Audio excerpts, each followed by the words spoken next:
Well, hey there gamers, welcome back to the Board Game Co channel, and today we have a preview of Story of Many. Well, hey there gamers, it's Professor Meg here, and welcome back to the Board Game Co channel. Today we have a preview of Story of Many. This game is currently live on GameFound. You can check out the link down below, and with that, please note this is a sponsored video, and everything in front of me is in its prototype phase. So everything is still a work in progress. However, there is so much of this game to see, I'm really excited to show it to you. Story of Many is a game for 1 to 4 players where you're going to be cooperatively playing through different adventures. You have this giant world and a map that you will be tracking everything that you are going through, whether you are uncovering rumors, opening up different treasure chests, stopping in different regions for the abilities that you'll gain from it, and with this you will go through an exploration phase, and then players will move on to an encounter phase. You'll also be opening up different treasure chests that you can see along the map, and you will be interacting with different areas for the abilities that they will give you, because traveling around the map can be quite difficult, especially when you start running out of food, so replenishing things like that can be very, very important. Now, the game is played in 2 phases. There's the campaign phase and then the encounter phase, and I'm going to go over mostly the campaign phase and what you see in front of you here, and a bit about combat in the encounter phase. However, there will actually be a playthrough on the channel where you will see a lot more of that in detail and what combat looks like as that unfolds. In Story of Many, players are going to have their player dashboards, and it's going to be so customizable that there is a ton of information on here, and it may feel reminiscent to something like an RPG where you get to completely build out your character.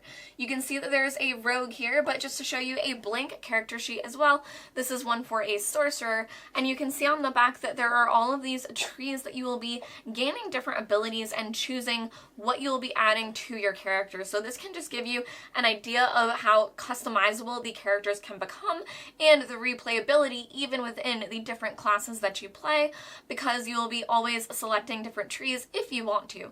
You may choose to stay within the same path, but there is a lot of beauty in the replayability, especially if you're playing this game true solo, because it is always played with 2 heroes, so you'll have a lot of options to look at when you are looking at these skill trees. Now you can see here that this rogue is set up with their race, which is Necrean, which is underneath here, and then they also have their class, which is Rogue. They have their different abilities that they start off with, which is sneak attack and adaptability, and these are based on different skill trees of spheres that you will be gaining throughout the game. We'll get a bit more into that later, but just know that's what those are. And then on top of that, we currently have our Rogue holding our camping supplies, which is needed to be traversing across the board. This is where you would have your health and your different statistics for the game. A lot of this will be how you are reacting to different situations, whether it be combat or different checks that you need to be making, but all of your characters are going to be built very uniquely based on all the choices you make both at the beginning of the game and how you choose to customize them throughout the game. So going through our statistics here of our rogue, you have your strength first, which is used for your attack value for melee attacks and your carrying capacity, which for our rogue is low, it's a 0. But next we have agility, which is used for ranged attack, as well as reflex saves, and there we have a 2. And then after that is our stamina, which is our maximum health, as well as our grit save. Again, on this one we have a 0. But after that we have our intelligence, which is our arcane spells and our will saves, which is a 1. We're okay at saving against things. And then our wisdom, which is used again for some will saves depending, and divine spells, which is a 1, but with that makes up our character's beginning statistics. After that, you have your health area here, and then your condition area. This is where you would slot any condition tokens depending on what happens to you throughout the game. For example, if the condition lasts until the round, the next round, end of combat, or end of next combat. So for example, we have our token here, and this fatigue could be possibly put here that would last until the end of combat and until you have rested. Now here, this is all of our saving throws, both for physical damage and then other types of saves. So going down the saves first, we have our grit, reflex, and will stats. And then on the other side, it is our defense against slashing, piercing, and bludgeoning damage. Again, perhaps feeling a little bit reminiscent of an RPG, but this game completely runs itself with its own lore and so many things to go through. And with that, after we go a little bit more through the character dashboard, I'm going to get into a lot of what that flavor is, because that is the beauty of the game and what might interest you. Now in the center here, we have our armor and what is held in our main hand and offhand.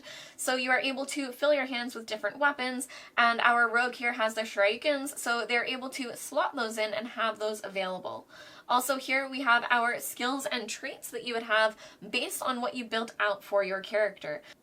Now for the different skills that you gain, there will be this book of spheres that you'll be able to see these skills and how they are able to grow for you.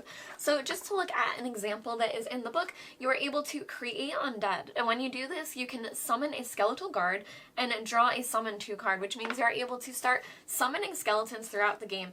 So all of these skills are going to have different abilities that you're going to be able to unlock, which will either gain you a specific skill in certain situations, or it will have something like this where you're able to do summons and different cool things throughout combat.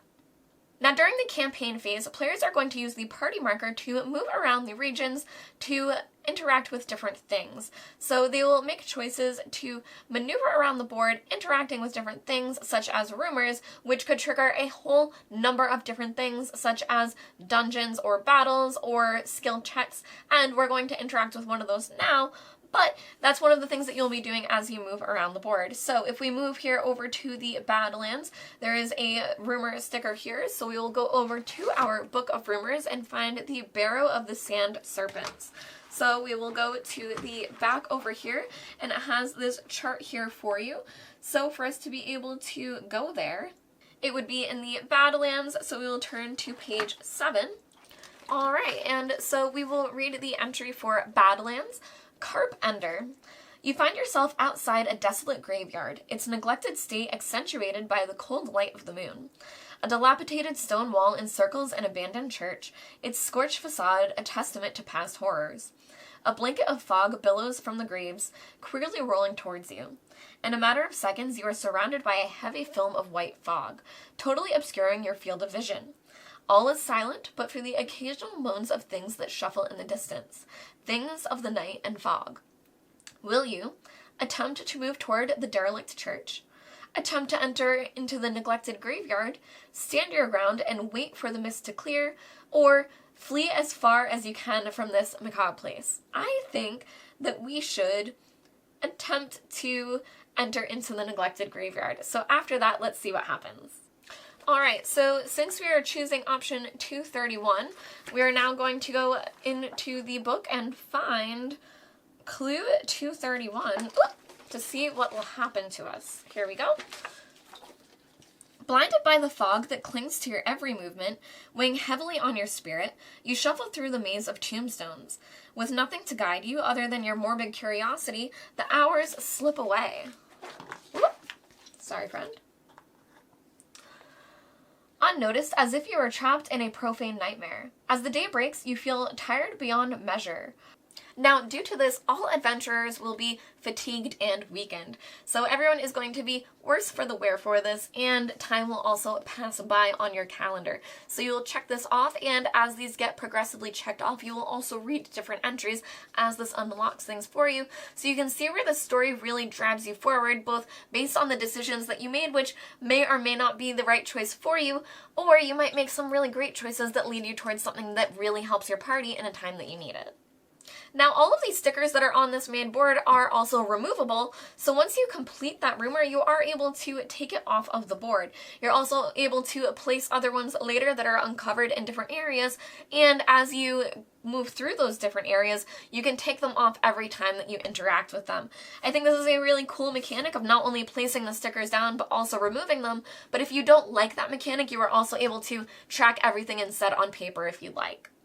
Now moving on, we also have our treasure chests, and when you interact with a spot with a treasure chest, you would then roll a d4 to see what treasure you will receive.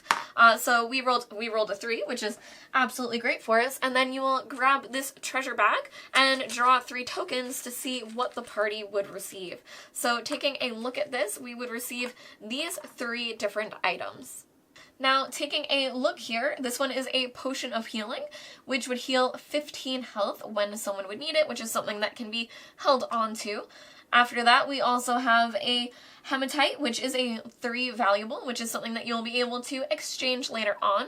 And we also have a gallery. So for this, when it has this symbol, that's when it would be placed back into the treasure bag, which can be drawn later.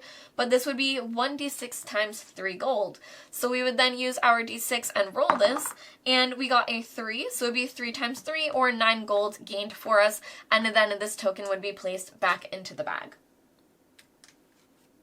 Now, another major part about moving around this main board is that when you do so, you will be triggering these different event cards.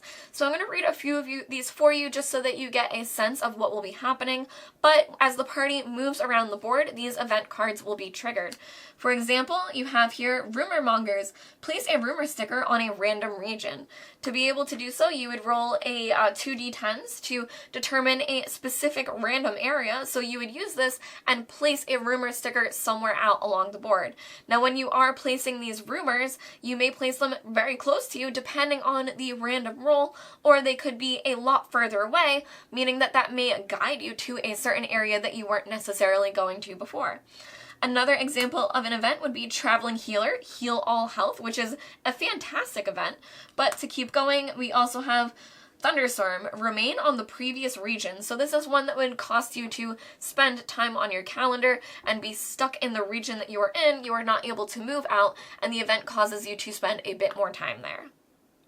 Now, during the campaign phase, when you do stop at specific areas, some of them will provide services for you, such as the alchemist and herbist and things like that, herbalist. And when you go to the alchemist, you can buy and sell potions. The herbalist, you'll be able to buy and sell herbs. There is a shipwright that you'll be able to hire. There's also a curiosity shop and a grand emporium. So you'll be interacting with these different building types, but you are only able to interact with them if it is listed in that specific area. So for example, up here in Owl Creek, there is an alchemist and an herbalist, but down here in Pearl, there is a grand emporium. So if you wanted to interact with those specific service types, you would need to go to those areas, and then you would be able to use them. For example, the herbalist getting herbs, the alchemist getting the potions, and you'll be able to use that to gain different items from the different shops as well. Also, I should note, there's also a smith, and that's where you will get weapons and stuff like that. That is the final building type, and players will definitely be making sure to use the best of these different areas to build up and customize their different characters. Now, due to how large this game is, a lot of things are split into different tier systems. So here we have our Grand Emporium deck, but it is only tier 1 cards currently. Tier 1 is circled in gray, and you can also tell that the treasures that we have are circled in gray as well, showing that they are tier 1. But taking a look at the Grand Emporium, here we have the Scorching Sun.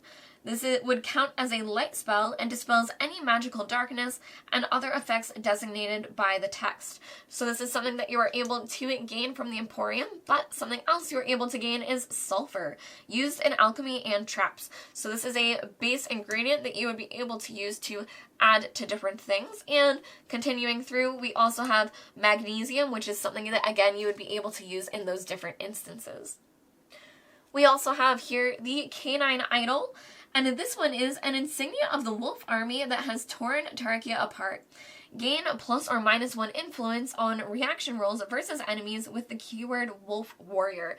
So this is something that you would be able to gain to your different characters, and it would have them have something pretty cool that they are able to use when the instance arises. Now, one of the most unique and customizable parts of the game is going to be the sphere system. You'll see more of that in our playthrough, but our rogue here does start off with their sneak attack sphere. You'll be making choices throughout the game, as I said, with those different trees, choosing which cards and abilities you will be gaining and adding to your character as they grow in tier and become stronger and stronger. Now, these spheres are going to be special abilities very specific to the classes that you play, such as this rogue having sneak attack, as where a magic caster may have something that is geared towards spells, or someone that is more of a melee fighter would have something geared toward combat. So these spheres are going to make you stronger and stronger, but this is also where a huge part of the customization is going to come in, because you are going to get to choose exactly what your character becomes and what they'll look like. Now, just to show you a few other pieces of the game that you are going to see a whole lot more of when you see the playthrough on the channel, but there are different adventure tiles, such as mini dungeons, where you are going to be placing these tiles down and players are going to be interacting with these on a much smaller map, and that is where a lot of the combat and face-to-face interactions are going to happen. So players will first be playing in their campaign phase, where they're moving around this board trying to decide what they want to do in their specific adventure, whether it's a campaign adventure or a one-shot adventure. And then after that, they'll move on to the encounter phase, where they're getting into the specifics and down zoomed in close to that specific area where they are currently standing. Now, just to show you a lot more about what you can see in the game, here are some of the different races that you are able to play as. We have our human, sylph, Gerudo up top, and then here are some of the classes such as pirate, reaver witch, barbarian, cleric, seer, fighter, sorcerer, and paladin. So you can see where you have so many choices of these, and you'll be able to mix and match depending on what classes and races you like in future games when you're playing this. And just to give you an idea of what some of the enemies look like, here, as I mentioned, these are tier 1 standard enemies, and we are going to get into exactly what these guys look like and the specifics of combat in our second video. But just to see exactly what these would look like, you have here a brown bear that you would be fighting off, as well as a coxswain, a corpse eater, crows of Newdark, and so forth. So depending on the different adventures that you are playing in and the enemies that show up, you'll have to be fighting off against these with your team and all of the things that you have built up on your character. Now, to show you even more flavor of the game, I'm going to go through another rumor just to see what would happen. So looking at the board, we also have over here old Pyrosos. So again, we will go over to our rumor book and we will find that section, which is going to be 55 to 56, and then we will find that section and let's decide what we should do. And here we have old Pyrosos. Wrong foot. All of a sudden, the ground beneath your feet, you become engulfed in loose stones and mounds of soil, falling down in chilling blackness. Although you were cushioned by the soils, the fall was more than 40 feet and you must pass a 6 acrobatics 2 or suffer 2 damage. As your eyes start to adjust to the inky blackness, you find yourself in a cave overrun by a multitude of calcite stalactites and stalagmites. Will you either pass a test to climb out of the hole, use a climber's kit, or explore the silent cave for an exit? Now, first, let's pass that initial check, which, good thing for us, is a 2. So we are going to take a d6 and roll that, and if we did roll a 6, we would crit. Here we rolled a 5. We'd be able to add that 2 to make a 7, meaning that we did make this test, and it would be a bit difficult, but we would be able to potentially climb out of the hole. But I think instead, perhaps we should explore the silent cave for an exit. Now, this might not be good for us. Again, I might be walking right into an animal or a creature, but let's see. Undaunted, you head down the gloomy tunnel. Features of the unknown cave. Gather randomly 5 cave tiles, a mini dungeon, and shuffle them. And then you would set up enemies. So this is a perfect example of where you would then trigger enemies where you are in the exploration phase, and this would be caused just from a rumor being read and a decision that you made within it, as opposed to when you know you are going to be battling. Overall, Story of Many is a game that gives a strong RPG experience with a ton of lore and pre-written text for you to interact with. Not only are you going through these adventures, whether they are one-shot or a few of the adventures in a story arc, you are also going through the rumors and so many different things that are happening throughout the game in the order that you choose to unlock them, meaning that the game could completely change depending on how you interact with it in the future, and the randomness such as where the different rumors will populate will change from game to game. Now, if you'd like to see a whole lot more about combat and what it looks like, and the different adventure tiles, I highly suggest checking out our playthrough, which will also be on the channel. Combat can be very, very brutal in this game, and again delivers a strong RPG experience where you will need to lean into your different abilities that you have as your different classes, such as your rogues being sneaky and strong, and your mages leaning into your spellcasting, because depending on how you build out your character, that is the only way that you'll be able to survive these different adventures that you're playing through. Thank you to Story of Many for sponsoring this video. You can check out the game found link down below to see everything they have planned, including all of the miniatures that are planned for this game and the beautiful sculpts. And as I said, be sure to check out our future video. I'm Professor Meg, thank you all for watching, and I will see you next time. Bye!